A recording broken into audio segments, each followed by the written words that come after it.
Please welcome a friend of the show, Prentice Powell.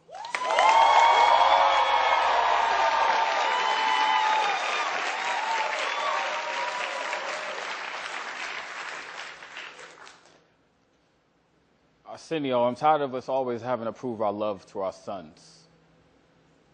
One of the biggest compliments I get a lot of times is how great of a father I am. You see pictures on the internet. People compliment you a lot because they see photos. And honestly, sometimes I want to tell people, don't tell me I'm a good father when you don't know anything about me. Fun-loving daddy and son pictures on a Facebook page do not equate to instilling values into your child's development.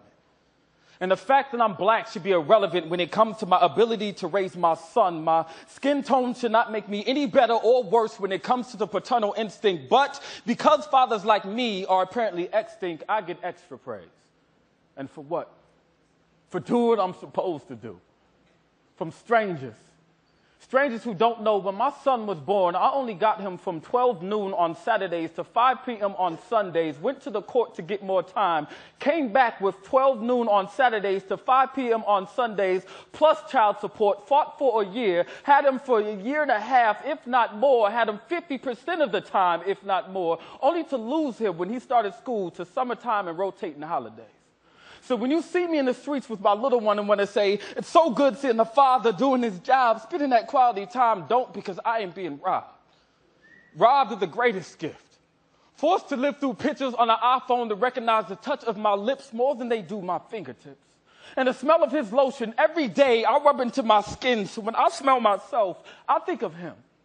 Forced to live through memories that occur within the span of 1 week. Through occasional webcam chats with a child too young to speak back, so when he reaches for you through that camera, all you can say is, son, I miss you too. Or watching your son learn how to ride a bike via Skype at the hands of another man, and even though he is a good man and you are glad he's around, that man is not you. And not letting his mother know that all this is getting to you, so you get up to grab some tissue because at all times, that distance of 3,117.4 miles can feel more like 3 million. Try dropping your son off at the airport with 3 teeth in his mouth, go 4 weeks without him, watch him come back with 5, and see if you don't beat yourself up for not being around during that time. So don't tell me I'm a good father when you don't know anything about me. Try to convince a person that knows nothing about you that you are simply worthy of time. See thousands of people inspired by your story but still feel that you are getting nowhere. Have people motivated by the pain that sits right here every day inside of your chest, and that same pain being a reflection of the amount of love that you possess. I want you to imagine your newborn baby sleep. You're watching him. Try to get his sleep patterns down pat, praying to God you get it right, because you have 1 night and have to go 6 days until you get him back. Imagine being able to fly through this world, doing what you love to do, but because of a court order, your son before the age of 1 has to fly twice a month, which may mean by the age of 2, he'll have more frequent flyer miles than you. Try never spending a day in your life locked up in prison and still watch your child grow up primarily through photos. Learn about his milestones via text message or Facebook and see if you don't feel numb. So how can I smile when people tell me I'm such a good father when I feel like I'm not giving enough time to actually be one?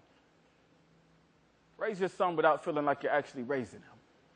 And although everything in this world doesn't go the way we plan, I can accept that. All that's fine. I just don't understand how a man can be forced to pay half of daycare, half of medical expenses, food, clothes, water, but the same man that laid down to create that child is not automatically given half of the time. Something about that situation is not right.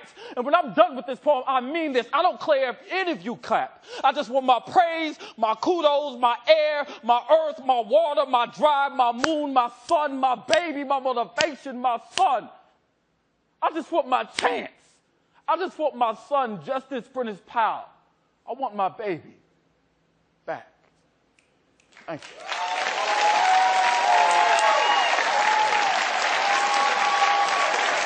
Ladies and gentlemen, that's Prentice Powell.